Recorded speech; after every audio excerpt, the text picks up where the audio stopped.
तुम मान सकते, सूचना मानना तुम्हारा अधिकार है, लेकिन अपनी क्या शिकायत है? आपके माध्यम से मैं डॉक्टर खालिद साहब को मालूमात देना चाहूँगा।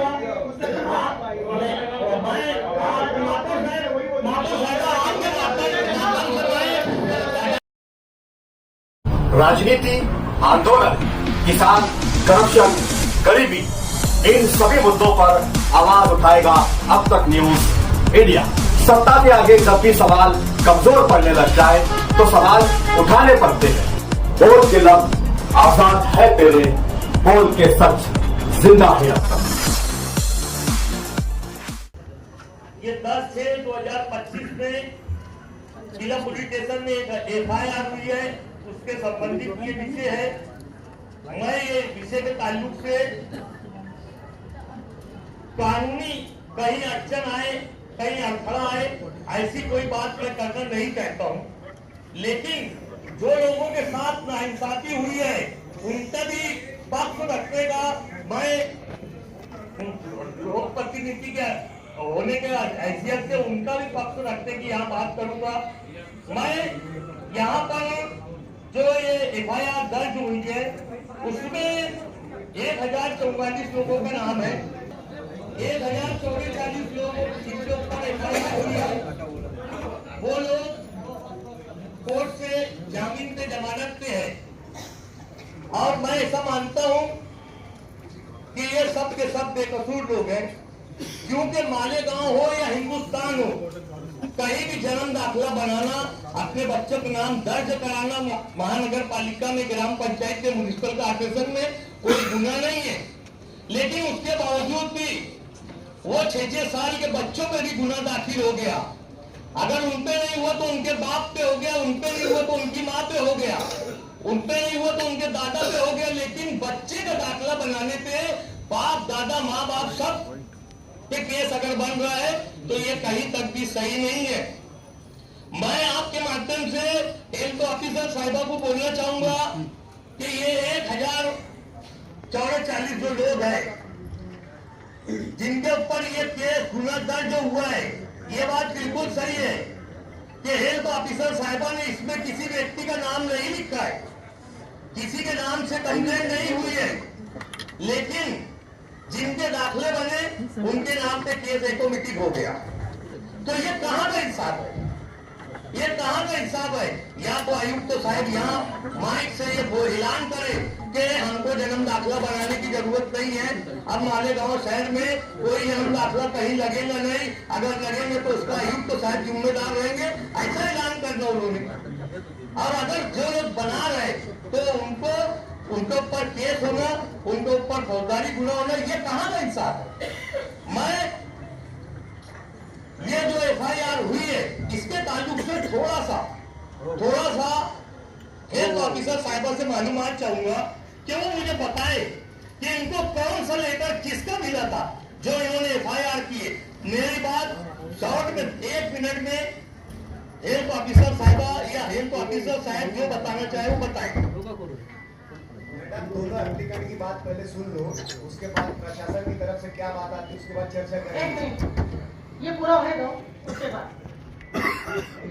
नहीं जवाब हेल्थ ऑफिसर दूसरा एप्लीकेंट हेल्थ ऑफिसर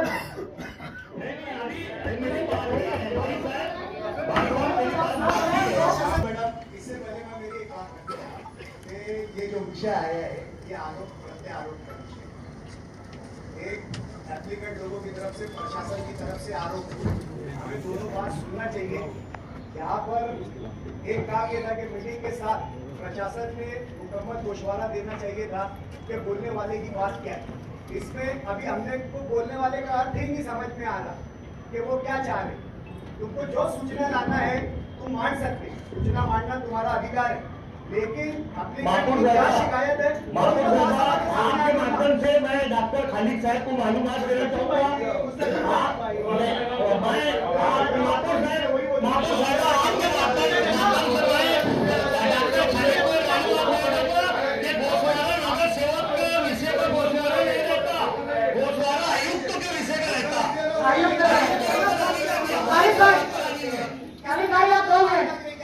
मैंने आपकी बात सुनी ना, आदेश तहसील ने आपल्याकडे नाहीये आणि हे आदेश मात्र आपल्याला मिळालेले आहेत. बस बापू साहबा, बस मेरा इतना ही पूछना था। वो बोल चुके कि ये हमारा बोलना नहीं है। मेरा बापू साहब आपके माध्यम से ये बोलना है, जब ये किसी का नाम नहीं है, कोई दोषी नहीं है, तो ये 1044 लोगों पे गुना कैसे दाखिल हो गया? एक दूसरी बात कि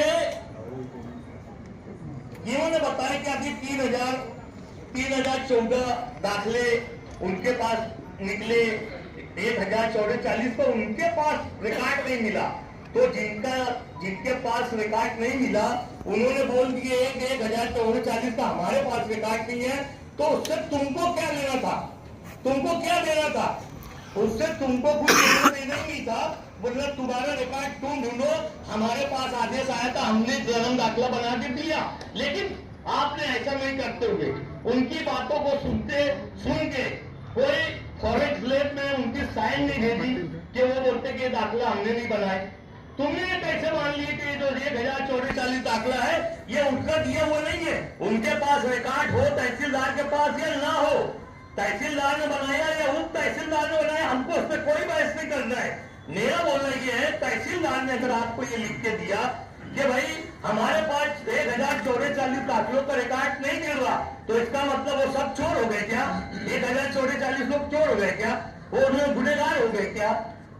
आपको वो साइन कम से कम या तो उनको ही लेकर लिखते, ये सब साइन लैब में नहीं टेस्ट करते, उनके पास वापस भेजते कि तुम देखो तुम्हारे पास रिकॉर्ड है कि नहीं। हमारे पास तो तुम्हारा आदेश आया है ना, महानगर पालिका में तो तहसीलदार का आदेश आया था, तो तुमको उस पर बात करना चाहिए था। तो तुमने कौन से आधार पे 1044 या नहीं? आप बोल रहे कि भाई ऐसे हमने किसी भी व्यक्ति का नाम नहीं लिया, अननोन व्यक्ति का नाम लिखा है, तो अननोन पे केस कैसे हो गया? अननोन पे केस कैसे होता? जरा इसकी भी मालूमात दे कोई। यहाँ पे हमारे जो वकील साहब है वो मालूम नहीं पाते अननोन पे केस कैसे हो गया। अगर मैडम ने अननोन व्यक्ति का नाम लिया तो अननोन व्यक्ति में 1044 कैसे आ गए? उनकी भी जमानत क्यों हुई? तो ये नाइंसाफी है मालेगांव की आवाम के साथ, जिन्होंने अपने बच्चों का दाखिला बनाया, वो माँ बाप के साथ, वो भाई बहन के साथ ये अन्याय है। बस इतना ही बोल के अपनी बात खत्म कर रहा हूँ बेटा। वापस है तुबा कॉस्मेटिक कंप्लीट स्किन सॉल्यूशन आपके लिए लाया है धूप से बचाने वाली डे क्रीम, सौंले चेहरे को गोरा करने वाली नाइट क्रीम, फुंसियों के लिए TC skin cleaner and serum, सर्दी में जिल्दों को ताजा रखने वाला मॉइस्चराइजर, 7 दिनों में गोरा करने वाली क्रीम, आंखों के नीचे कालापन को दूर करने वाला टीसी डार्क वे सीरम, हाथ और गर्दन का कालापन दूर करने वाला साबुन। हमारा पता याद रखें, कुसुम्बा रोड, औलिया मस्जिद के सामने, तुबा कॉस्मेटिक कंप्लीट स्किन सॉल्यूशन।